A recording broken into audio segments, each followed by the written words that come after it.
স্বাগতম, নমস্কার, শুভ বিজয়ের প্রীতি শুভেচ্ছা জানাই।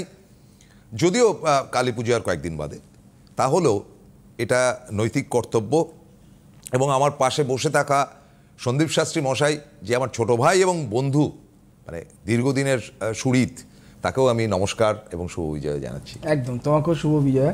প্রথমে জানাবো সকল গুরুজন সিদ্ধিদাতা শ্রী গণেশকে প্রণাম। আমি একটা জিনিস দেখেছি যেটা আমি আজকে মুখবন্ধ করতে চাই, খুব ইন্টারেস্টিং, যে সন্দীপের অনুষ্ঠান হলেই ভারতবর্ষের বিভিন্ন প্রান্ত থেকে ফোন আসে। কেন, কী ব্যাপারটা কি? ভারতবর্ষে কি আর কোনো জ্যোতিষ নেই? আমি জানি না। বাঙালিদের একটা অসম্ভব ডিপেন্ডেবিলিটি রয়েছে ওর উপর, এবং সেটা আজ বলে না। আমরা একটা সময় রাতে প্রোগ্রাম করতাম, অনেক রাতে, প্রায় 12টা অব্দি, 12:30 অব্দি করতাম। 12:30 থেকে স্লটটা ছিল, 12:30 থেকে, হ্যাঁ 12:30 থেকে স্লট ছিল। তখন তো মানে সেই দিল্লি, চেন্নাই ফেন্নাই থেকে মানে কি না কাণ্ড ছিল। দেশের বাইরের ফোন তো ম্যাক্সিমাম আসতো, কারণ ওদের তখন ওই সন্ধ্যে, মানে ওই দুবাই ফবাই থেকে যেগুলো ফোন আসতো, তখন তাদের ওই জাস্ট 7টা-8টা বাজে রাত্রি ওইরকম। ফলে ওনার জনপ্রিয়তাটা যেমন দেশের অভ্যন্তরে তো অবশ্যই আছে, এতগুলো জায়গায় যাচ্ছে, কিন্তু দেশের বাইরে, মানে রাজ্যের বাইরে এবং দেশের বাইরে অসম্ভব। তো তাদের উদ্দেশ্যে একদম গোড়াতেই বলি যে আজকে আলোচ্য বিষয় হচ্ছে কি ধনতেরাসে ধন লাভ। এবং এটা আপনারা ভাববেন যারা দূরে রয়েছেন যে কী করে তাহলে সন্দীপ শাস্ত্রীর সঙ্গে আপনারা এই বিষয়ে তার সহযোগিতা নেবেন ইত্যাদি।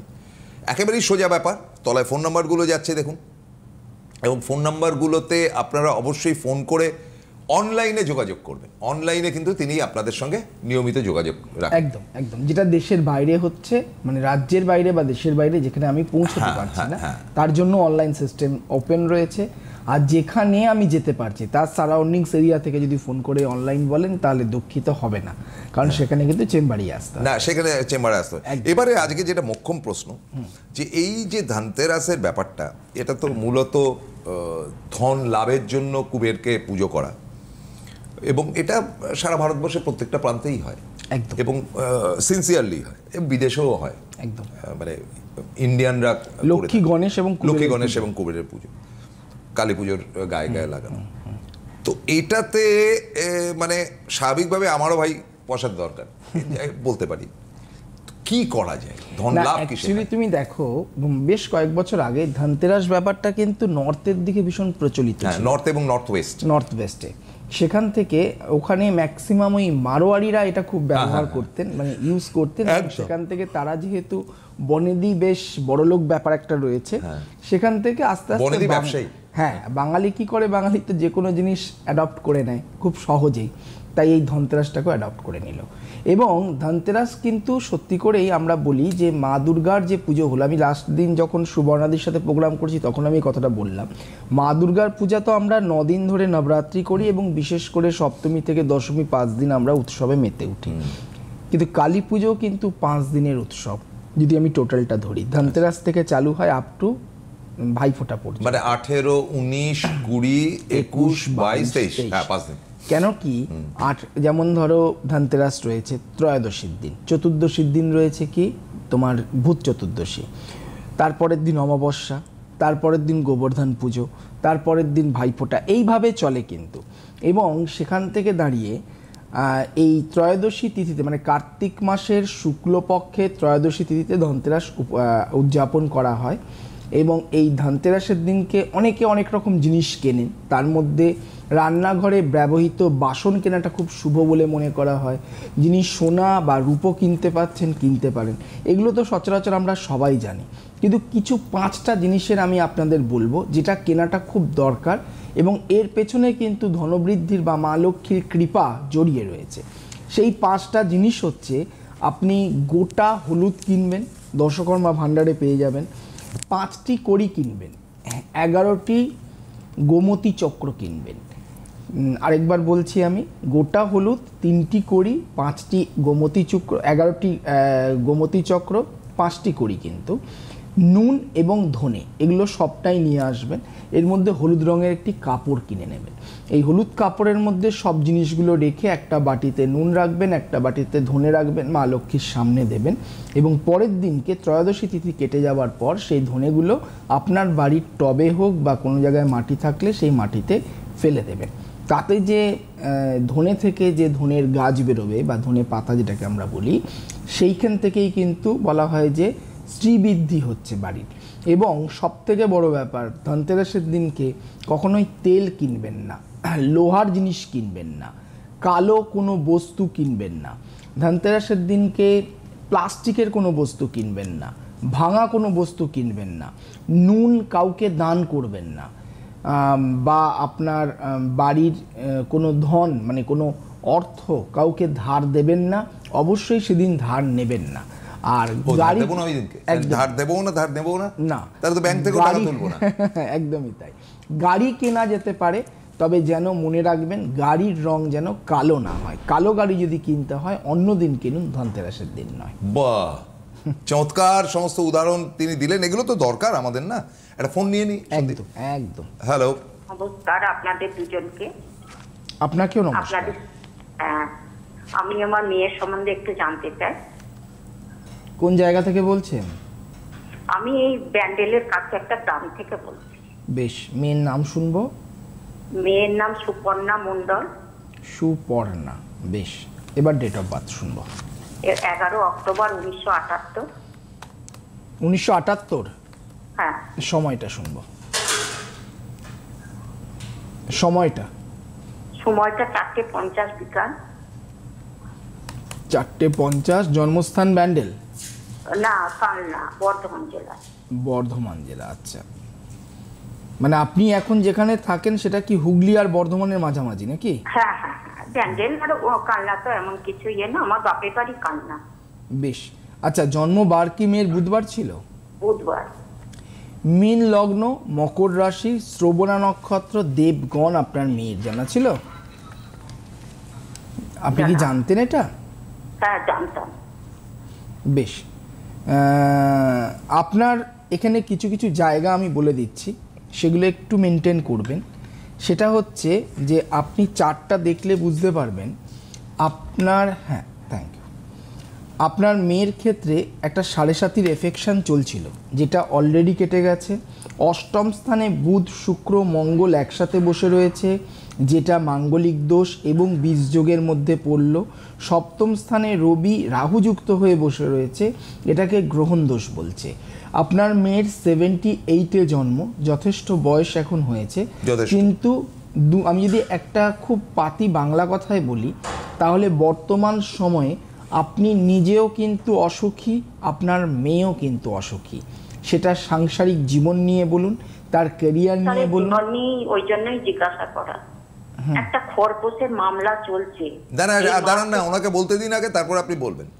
এবার আমি আপনাকে আরেকটা স্ট্রেট কাট কথা বলছি। আপনি যখন খরপোশের কথাটা তুললেন, দ্যাট মিনস এটা ডিভোর্সের জায়গায় চলে গেছে। আপনার মেয়ের এই সাংসারিক জীবনটা নষ্ট হওয়ার পেছনে, মানে আমি জানি না এটা বলাটা ঠিক হবে কিনা, কিছুটা হলেও না আপনিও হয়তো কিছুটা ভুল করে গেছেন, কিছুটা ভুল আপনার দ্বারাও হয়েছে, স্বীকার করছেন তাই তো? হ্যাঁ, নিশ্চয়ই নিশ্চয়ই। এবারে আপনি শেয়ার করুন আপনার সমস্যাগুলো, শুনবো। হ্যাঁ, মার্চের 5 তারিখে আমার বাড়িতে চলে এসে খরপোশের একটা মামলা করা হয়েছে। এই মামলাটা করার জন্য যে টাকা খরপোশের কিছু টাকা পাবে কিনা আর কবে মিটবে, এই দুটো কথা আমার জানা। মিটবে মানে কবে ডিভোর্সটা হবে, এই তো? ডিভোর্স নয়, খরপোশটা অন্তত পাক, ডিভোর্সটা না হলেও হবে। না, আপনি ডিভোর্স না হলে খরপোশটা চাইছেন। আমি বলি আপনাকে, আপনার মেয়ের কি কোনো সন্তান আছে? হ্যাঁ, মেয়ে আছে একটা, 23 বছরের এমএসসি। মেয়েটি কত বড়? 23 বছরের এমএসসি পাস করে চাকরির জন্য চেষ্টা। মেয়েটা একটা চাকরিও যে কবে পাবে সেটার জন্য চিন্তা। বেশ, এবারে আপনি আমাকে বলুন, আপনার মেয়ে আপনার জামাইয়ের কাছ থেকে সেপারেট হলো কতদিন হলো? এই মার্চের 5 তারিখে আমার কাছে চলে এসেছে। তো 23 বছরও সংসার করলো, মানে 24-25 বছর সংসার করলো, এতদিন বাদে সেপারেট হলো কেন? মেয়ের পড়াশোনার খরচা দেবে না, উপরন্ত টর্চার, মানে টাকা পয়সা দেবে না। তো এত যুগ সংসার করার পর হঠাৎ করে উপলব্ধি করা হলো যে স্বামী খুব খারাপ লোকটা? না, আগাগোড়াই খারাপ ছিল, কিন্তু আমাদের সেই সামর্থ্য ছিল না। বলেছিল ওর মেয়ে ওর টাকা দিয়ে আমি মানুষ করব জোর করে, সেই মানুষটা করে আর সহ্য করতে পারছিল না, ওই জন্য। আপনার জামাই কি করে? আইটিসিতে কাজ করে। হ্যাঁ, আইটিসি। আপনার মেয়ে কি একটু জেদি না জামাই জেদি বেশি? জামাই সবসময় তিরিক্ষে মেজাজ। আমার মেয়ে লাস্ট টাইম না জেদি হয়ে পড়েছে, ওর ওই রকম অশান্তি ভালোবাসা নেই স্বামীর কাছ থেকে। আপনার দ্বারা আপনাকে আমি যখন জিজ্ঞেস করলাম যে আপনি কিছু ভুল করেছেন আপনার মেয়ের এই সেপারেটের জন্য, কি ভুলটা হয়েছে? ভুল বলতে সেপারেশনের জন্য আমি কিছু বলিনি। মেয়ে বলে আমি কি করব, আমি এখানে থাকতে পারছি না মা, আমি মানে খুব হয়ে গেছে, আমার মেয়ে নাতনি মরে যাবে। আমি বললাম চলে আস। না দেখুন, মরার যোগটা বিশ্বাসযোগ্য নয়, এই জায়গাটাই ভুল হলো। তার বাপের বয়সেই পড়েছে। একদম একদম এই জায়গাটাই ভুল হলো। আমি একটু ক্লিয়ার করে কথাটা বলি। আমি বেশ চায়ের কাপটা নিয়ে আপনার সাথে কথা বলছিলাম যে গল্পটা শুনবো, খুব ইন্টারেস্টিং গল্প, যদিও বেদনাদায়ক গল্প।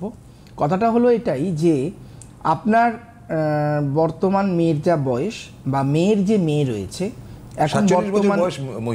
এখন বর্তমান চাকরির জায়গা আপনি সবটাই জানেন, সেখানে দাঁড়িয়ে মেয়েটির দাঁড়ানো, দেখুন আমি আপনার নাতনির চার্ট দেখিনি, আপনার মেয়ের চার্ট দেখছি। এখানে দাঁড়িয়ে আপনার মেয়ে এই সময়টা ছেড়ে আসাটা কিন্তু খুব মুশকিল। মানে কি, সবথেকে বড় ব্যাপার যে আপনার নাতনির তো একটা অধিকার রয়েছে, সেই অধিকার থেকেও বঞ্চিত হবে কেন? আপনি এখন দাঁড়িয়ে খরপোশ করছেন, সেই খরপোশের মামলা কবে চালু হবে অনেকটা ডিস্টার্ব। আপনার মেয়ের চাটে যে শুক্রমঙ্গলের জায়গা রয়েছে, বুধ মঙ্গল রবি রাহুর জায়গা রয়েছে, এখানে আপনার মেয়ে দাম্পত্য জীবনে কোনোদিনই সুখী নয়। ফলে কি হচ্ছে, এটার প্রতিকার অনেক আগে করানো উচিত ছিল। এখন দাঁড়িয়ে একটাই কথা বলবো যে আপনার মেয়েকে বলুন, যদি ওর ডিভোর্স নিতে চায়, কারণ এই সংসার টিকবে না, যদি ও ডিভোর্স নিতে চায় তাহলে এককালীন একটা টাকা ডিমান্ড করে ডিভোর্সটা নিক, কারণ আপনার মেয়ের একটা অর্থপ্রাপ্তি রয়েছে। তবে সেটা খরপোশ নয়, কিন্তু খরপোশ মানে 2 মাস দেবে, 3 মাস দেবে, আবার দেবে না, এটা না করে একটা চুক্তিবদ্ধ হন, আন্ডার টেবিল বৈঠক করুন, এককালীন একটা টাকা নিয়ে ডিভোর্স দিয়ে দিন, সব থেকে বেস্ট হবে, মানসিক শান্তিটা অ্যাটলিস্ট পাবেন। ধন্যবাদ, সঙ্গে থাকুন। আমি একটুখানি বলে দিতে চাই এই ফাঁকে যে এই ধনতেরাস নিয়ে যে ব্যাপারটা, সেটাতে কিন্তু বিভিন্ন সময় তো তিনি বিভিন্ন জায়গায় গেছেন বা যাবেন। 12 তারিখ রামপুরহাট, 13 তারিখ বালুরঘাট, 14 তারিখ আলিপুরদুয়ার, 15 তারিখ শিলিগুড়ি, 16 তারিখ বাঁকুড়া, 17 তারিখ বর্ধমান, 18 তারিখ হাওড়া। আবার একটু রিপিট করে দিই, 12 তারিখ রামপুরহাট, 13 তারিখ বালুরঘাট, 14 তারিখ আলিপুরদুয়ার, 15 তারিখ শিলিগুড়ি, 16 তারিখ বাঁকুড়া, 17 তারিখ বর্ধমান, 18 তারিখ হাওড়া। আচ্ছা, এরপরে মানে আফটার কালী পুজো আপনারা পাচ্ছেন 25 তারিখ হাজরা, 26 তারিখ সিউড়ি, এবং 27 তারিখ হচ্ছে গিয়ে বোলপুর, 30 তারিখ হচ্ছে ব্যারাকপুর, এবং 31 তারিখ হচ্ছে অন্ডাল। এরপরে 6ই নভেম্বর দুর্গাপুর, 7ই নভেম্বর আসানসোল, 18ই নভেম্বর কোচবিহার। সুতরাং যারা যেখানে যাদের সুবিধা তারা সেখানে যোগাযোগ করবেন। এবং একই সাথে বলি যে ধনতেরাস বা কালী পুজোর পারপাস যারা কাজ করাতে চান, কালী পুজোটাকে আমি জুড়ে দিলাম এর সঙ্গে, একদম, কারণ ধনতেরাস ব্যাপারটা তো 5 দিন না। দেখো, 3 রকম কাজ হয়, আমি আগের দিনে আপনাদের স্পেসিফিক করেছি। একটা হচ্ছে যারা অর্থনৈতিক সমস্যায় জর্জরিত, যারা অর্থের উন্নতি চাইছেন, ব্যবসা করছেন পুঁজি ডুবে যাচ্ছে, চাকরি করছেন প্রমোশন হচ্ছে না, চাকরি খুঁজছেন, বা কোনো রকমভাবে আপনার ইনক্রিমেন্ট হচ্ছে না, চাকরি চলে যাচ্ছে, তারা ধনতেরাসের কাজটা করবেন। যাদের শনির সাথে 7.5 চলছে, শনির সাথে মঙ্গলযুক্ত, শনির সাথে চন্দ্রযুক্ত, শনির সাথে রাহু বা কেতুযুক্ত, শনির দশা অন্তর্দশা ধাইয়া, তারা ভূত চতুর্দশীর দিন কাজ করবেন। আর সর্বোপরি কালসর্প থেকে শুরু করে মাঙ্গলিক দোষ থেকে শুরু করে আপনার গ্রহগত যে কোনো সমস্যা, বাস্তুর সমস্যা, তারা প্রতিকার করাবেন হচ্ছে কালী পুজো, দীপান্বিতা অমাবস্যা। তাই প্রত্যেকটা দিন ভীষণ ইম্পর্টেন্ট। তাই যারা আছেন তারা অবশ্যই আমার 18 তারিখ পর্যন্ত চেম্বার, প্রত্যেকটা চেম্বার একটাই চেম্বার, দয়া করে ভালো করে শুনবেন, কারণ আমার খুব খারাপ লাগে যখন দিনগুলো পেরিয়ে যায় আপনারা ফোন করে চান যে আমি এই যোগে কাজ করাতে চাই, আর উপায় থাকে না আমার হাতে। আর যেটা বলছিলাম, ধনতেরাসের ক্ষেত্রে যে রূপোর কয়েন বা সোনার জিনিস কেনা, লক্ষ্মী গণেশের মূর্তি কেনা, কুবেরের মূর্তি কেনা আচ্ছা, এটা খুবই কি শুভ বলা সাদা হয়। ধরনের জিনিস কেনাটাই উচিত, কালো সাধারণত জায়গায়? নুন বলা হয়, কড়ি বলা হয়, কালোটাকে অ্যাভয়েড করতে হবে, কালোটাকে অ্যাভয়েড করতে হবে। যেমন ধরো খুব ভালো হয়, এটা অনেক সময় পাওয়া যায় না তাই আমি বলি না, সেটা হচ্ছে যে এক ঢাল মানে হচ্ছে কোনো জয়েন্ট থাকবে না, সেই ধরনের কোনো রূপোর সিলভারের যদি কুবের পাওয়া যায় খুব ভালো হয়, কোনো জয়েন্ট থাকবে না, মানে একটাই ছাঁচের ওপর থাকবে। এটা পাওয়াটা খুব রেয়ার, কিন্তু রূপোর হতে হবে, কোনো ধাতুর হতে হবে। আর 2 নম্বর যেটা, সেটা হচ্ছে যে ধারালো কোনো জিনিস কেনা যাবে না। মানে আমি বললাম রান্নাঘরের বাসনপত্র কিনতে পারেন, সেখানে ছুরি কাঁচি এ ধরনের ধারালো কোনো জিনিস, বটি, এগুলো কিনবেন না। আর আমরা সাধারণত ভূত চতুর্দশীর দিন আমরা 14 শাক খাই এবং 14টা প্রদীপ জ্বালাই বাড়িতে, কিন্তু অনেকেই জানেন না ত্রয়োদশীর দিনকেও কিন্তু প্রদীপ জ্বালাতে হয়, 13টা প্রদীপ জ্বালাতে হয়। এর মধ্যে খুব ইম্পর্টেন্ট হচ্ছে 12টা প্রদীপ আপনার ঘরের প্রত্যেকটা কোণে জ্বলবে, সেটা সর্ষের তেলের, আর একটি প্রদীপ জ্বলবে আপনার তুলসী গাছের তলায়, সেটা থাকবে ঘিয়ের প্রদীপ। ঝাঁটা কিনবেন, বিজোড় সংখ্যার ঝাঁটা কিনবেন, এবং সেই ঝাঁটাগুলোকে দক্ষিণ পশ্চিম কোণে রেখে দিতে হবে, সমতলে শুইয়ে একটা জায়গা রাখতে হবে, এমন একটা জায়গায় রাখতে হবে যাতে কারোর দৃষ্টি না পড়ে তার উপরে, একটু আড়াল করে রাখতে হবে। এই জিনিসগুলো মেনটেন করতে হবে, কারণ আমরা চোখ বন্ধ করে লোকে কিনছে, আমরাও কিনে নিয়ে চলে আসছি, চলবে না। প্রসেস অনুযায়ী এগোন, মা লক্ষ্মী অবশ্যই কৃপা লাভ করবেন।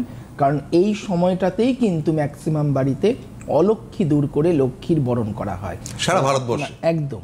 তাই আপনার বাড়িতে যেন কোনো রকমের অলক্ষ্মী প্রবেশ না করে, সেটার দায়িত্ব তো আপনার নিজের ওপরে। বাড়ির প্রধান দরজার ডান দিকে স্বস্তিক চিহ্ন আঁকা যেতে পারে হলুদ দিয়ে বা সিঁদুর দিয়ে, খুব ভালো ফল লাভ করে। ধনত্রয়োদশীতে যতটা বাড়িকে পরিষ্কার রাখবেন, যতটা নিজে পরিষ্কার থাকবেন, আপনি পুরনো জামা কাপড় পরুন, কিন্তু ছেঁড়া বা ফাঁটা পরবেন না, নতুন পরতে পারলে তো খুবই ভালো হয়। আর একটা জিনিস যেটা, সেটা ধনত্রয়োদশীর দিন যদি কেউ জমি রেজিস্ট্রি করে, জমি কেনে, ফ্ল্যাট বাড়ি বুকিং করে বা ফ্ল্যাট কেনে, তাহলে খুব শুভ বলে মনে করা হয়। তাই এই জায়গাগুলো একটু মেনটেন করতে পারেন, অবশ্যই তার আগে বাস্তু বিচার করিয়ে নেবেন। কেউ আছেন? হ্যাঁ, হ্যালো, নমস্কার, আমরা দুজনকেই নমস্কার জানাই। আমি বর্ধমান থেকে বলছি।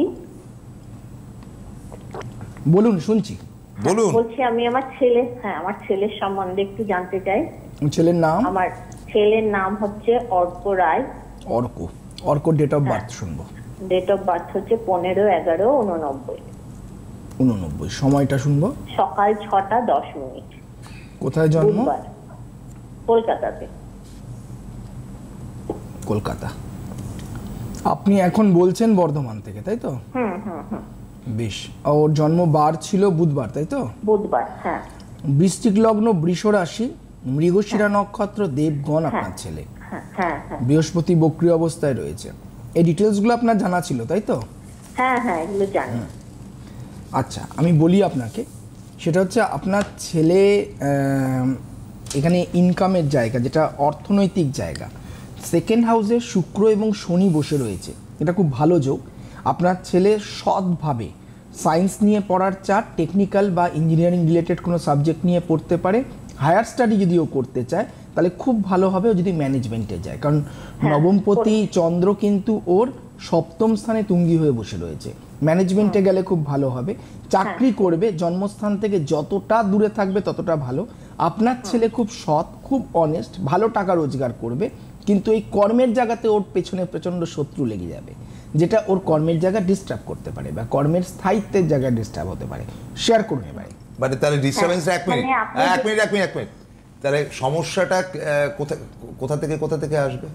দুটো জায়গা দেখো মেনলি সমস্যা পাওয়া যাচ্ছে। আমি যেহেতু এডুকেশন ক্যারিয়ারটাকে হাইলাইট করলাম, 89, আমি জানি না বিয়ে হয়েছে কিনা, ছেলেটার কিন্তু ম্যারিড লাইফটাও একটু ডিস্টার্ব রয়েছে। তার মানে দুটো, একটা হচ্ছে গিয়ে কর্মের অ্যাটমসফিয়ার, মানে ফাইনান্সিয়াল জায়গাতে একটা সংকট আসবে, এবং ম্যারেজ যদি হয়ে থাকে তাহলে তো ওখানেও সংকট আসবে। একদম।